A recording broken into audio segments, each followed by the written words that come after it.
हमेशा की तरह वीडियो को शुरू करता हूं उससे पहले आप सभी से मेरा एक चैलेंजिंग क्वेश्चन है और वो ये है कि एनडीआरआई यानी नेशनल डेयरी रिसर्च इंस्टीट्यूट उसका मुख्यालय कहां पर है। मैं आपके लिए ऑप्शन देता हूं, पंचकुला है या सिरसा है या फिर करनाल में है। इस सवाल का जवाब आप मुझे कमेंट सेक्शन के अंदर देंगे। और आपको याद होगा ये वही एनडीआरआई है जिसने भैंस का क्लोन तैयार किया था। उस क्लोन का नाम था गरिमा। क्या नाम था उसका? गरिमा। इस सवाल का जवाब आप जल्दी से मुझे दीजिए। अगर आपसे पूछा जाए कि ग्लोबल लिवएबिलिटी रैंकिंग के अंदर 2021 में सबसे पहला रैंक पर जो देश है वो कौन सा देश है? ये न्यूजीलैंड का ऑकलैंड है। तो ऑकलैंड जो जगह है उसको पहला स्थान दिया गया है ग्लोबल लिवएबिलिटी जो है इंडेक्स के अंदर।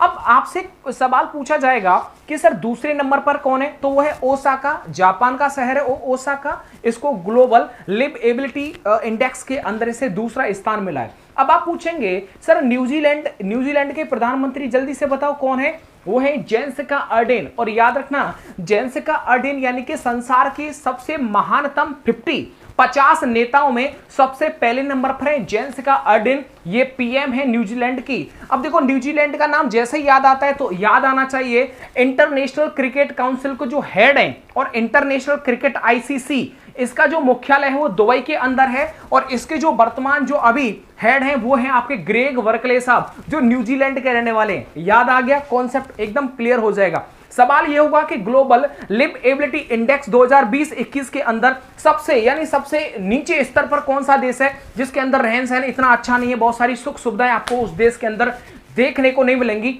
तो वो है दमिश्क यानी कि सीरिया की जो राजधानी है दमिश्क। वो जो दमिश्क क्षेत्र है उससे पहला जो देश आया वो न्यूजीलैंड का है। कौन सा है? न्यूजीलैंड का। और सबसे जो खराब है वो आपका सीरिया का दमिश्क है। अब सवाल ये होगा कि सीरिया के जो नए राष्ट्रपति बने हैं उनका नाम था बशर अल असद। ये सीरिया के नए राष्ट्रपति बने हैं बशर अल असद। तो याद रखना कि सीरिया का दमिश्क जो है वो ग्लोबल लिवएबिलिटी इंडेक्स 2021 में सबसे बेकार शहर घोषित कर दिया गया है। अब सवाल होगा कि सर ये तो वर्ल्ड लेवल पर बात हो गई, क्या हमारे देश में भी ऐसा कोई इंडेक्स जारी होता है जिसमें ये पता चल सके कि भाई कौन सा शहर सबसे अच्छा है, कौन सा शहर एकदम उतना अच्छा नहीं है? तो हाँ बिल्कुल होता है। वो जो रिपोर्ट है वो है ईज ऑफ लिविंग इंडेक्स। इसमें क्या है कि हमारे देश में ऐसा शहर जिसकी 10 लाख से ज्यादा आबादी है और वो शहर है सबसे बेस्ट शहर की श्रेणी में आया है वो है बेंगलुरु। अब सवाल होगा कि सर 10 लाख से नीचे जो शहर सबसे बेस्ट शहर माना गया है उस श्रेणी में कौन सा है?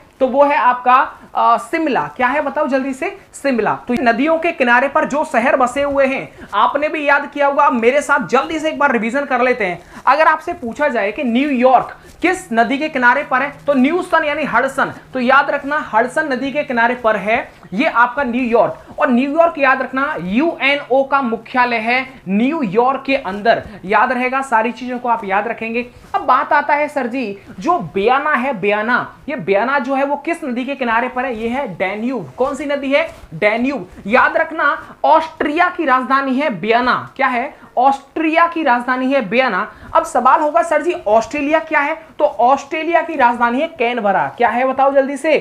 कैनबरा। यानी वर्ल्ड का सबसे बड़ा प्रवाल जो व्यक्ति है वो ऑस्ट्रेलिया के में अंदर पाया जाता है। और याद रखना उस ऑस्ट्रेलिया की जो राजधानी है वो कैनबरा है लेकिन ऑस्ट्रिया की राजधानी है बियाना। याद हो जाएगा, जो डैन्यूब नदी के किनारे पर है। अब सवाल होगा कि सर वॉशिंगटन डीसी यूएसए की जो राजधानी है वो किस नदी के बगल में है? तो याद रखना वो जो पोटामेक नदी के किनारे पर है। किसके किनारे पर है?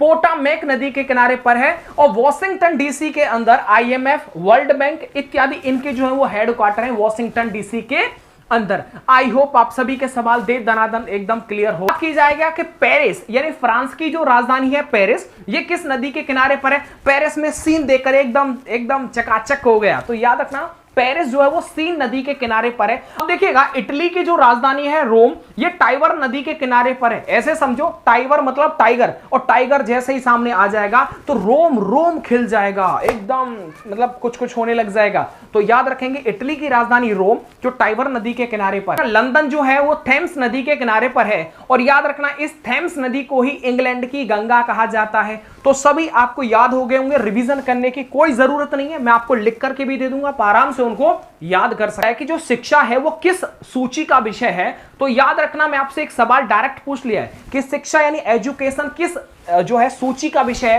तो याद रखना मूल संविधान यानी कि पहले जो था ये राज्य सूची का विषय था, लेकिन 42वें संविधान संशोधन के बाद में यह समवर्ती सूची में जो डाल दिया गया था। समवर्ती सूची यानी जिस पर राज्य भी काम करेगा, जिसमें केंद्र भी काम करेगा। याद रखना यह सब हुआ था 42वें संविधान संशोधन के द्वारा। राष्ट्रीय शिक्षा नीति 2020 ये किस समिति की सिफारिश पर लागू की गई है? तो उस समिति की सिफारिश था और उस समिति का नाम था कस्तूरी रंगन समिति। ठीक है, तो वर्तमान में जो राष्ट्रीय शिक्षा नीति 2020 है ये कस्तूरी रंगन समिति की सिफारिश पर इस शिक्षा नीति को लागू किया गया था। सारी चीजें एकदम एकदम गंगा जल पानी की तरफ एकदम साफ हो रही है, समझ में आ रहा है। अभी हाल ही में स्वास्थ्य और परिवार कल्याण मंत्रालय के द्वारा एनीमिया मुक्त जो सूचकांक है, इंडेक्स है 2020-21 जारी कर दिया गया है। अब सवाल यह है कि इस जो इंडेक्स जारी किया गया इंडेक्स है एनीमिया मुक्त भारत सूचकांक 2020-21 में शीर्ष नंबर पर कौन सा राज्य आया है? तो ये सवाल बड़ा ही अच्छा है। देखिए एनीमिया का मतलब होता है कि ब्लड की कमी। क्या होता है?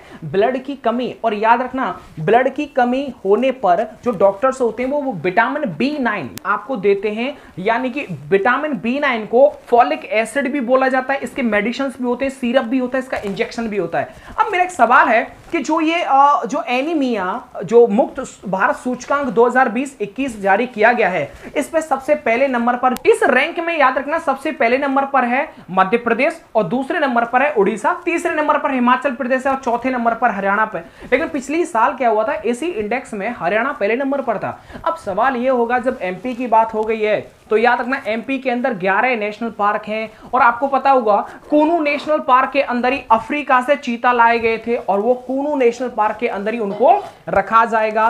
सारी चीजें एकदम क्लियर हो रही होंगी ना। पन्ना जो नेशनल पार्क है ये भी आपका ये मध्य प्रदेश के अंदर ही आता है। पूछा जाए कि कुपोषण भारत मुक्त जो अभियान है ये कब तक पूरा कर लिया जाएगा? सन 2022 तक। कुपोषण भारत मुक्त जो अभियान चल रहा है ये आपके 2022 तक इसे खत्म कर लिया जाएगा।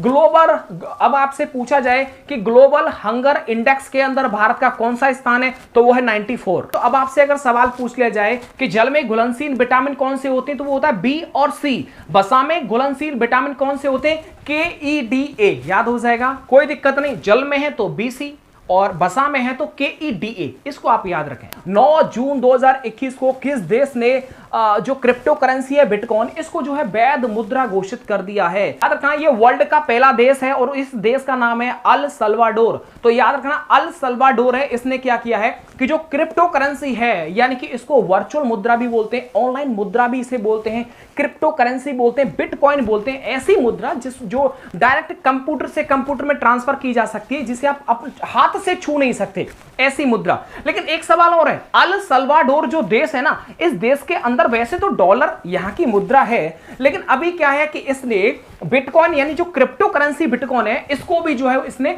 वैध घोषित कर दिया है, यानी कि इसे अपने देश में मुद्रा के रूप में चला सकता है, उसको जो है मंजूरी दे दी है। कि 8 जून 2021 को किसे चुनाव आयुक्त के रूप में चुना गया है? तो उनका नाम है अनूप चंद्र पांडे। क्या है उनका नाम?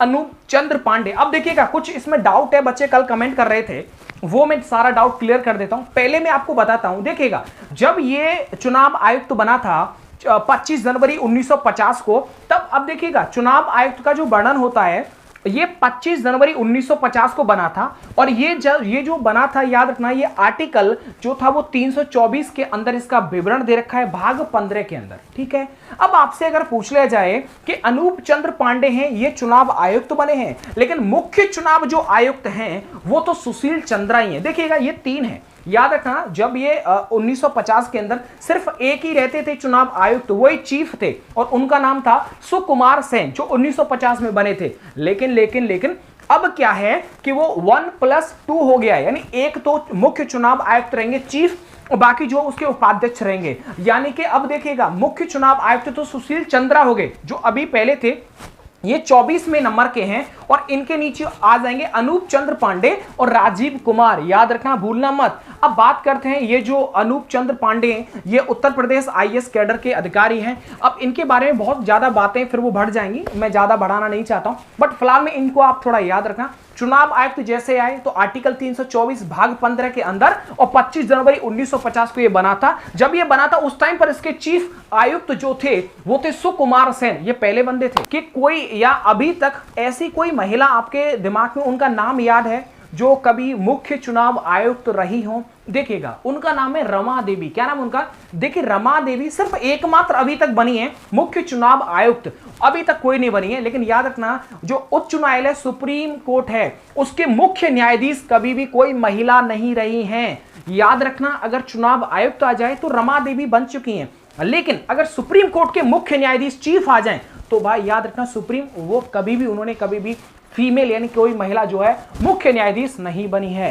तो याद रखेंगे 24वें नंबर के हैं जो है सुनील चंद्रा, और अगर मैं बात करता हूं 23वें नंबर के जो मुख्य चुनाव आयुक्त थे उनका नाम था सुनील अरोड़ा। उम्मीद करता हूं आज का वीडियो सच में बड़ा अच्छा लगा होगा, रिवीजन बड़ा बेहतरीन रहा होगा। इसके बाद कल आपको आने वाली वीडियो उसका भी आप एंजॉय करेगा। वीडियो को बिना लाइक किए हुए, अपने दोस्तों तक बिना पहुंचाए हुए आपको ये काम नहीं छोड़ना है। Thank you.